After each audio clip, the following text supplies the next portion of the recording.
কিছু মানুষ বলে সব জায়গায় ইসলামকে টেনে আনেন কেন?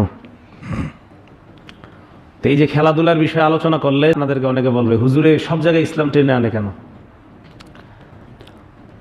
এই প্রশ্নটা সাধারণত 5 ধরনের মানুষ করে, বেশিও হতে পারে। আমার জানা মতে, আমার গবেষণায় 5 ধরনের মানুষ করে।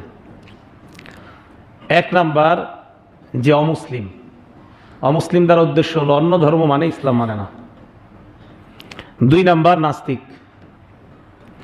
3 নাম্বার, বংশগত মুসলিম কিন্তু ধর্মকর্মের ধার ধারে না।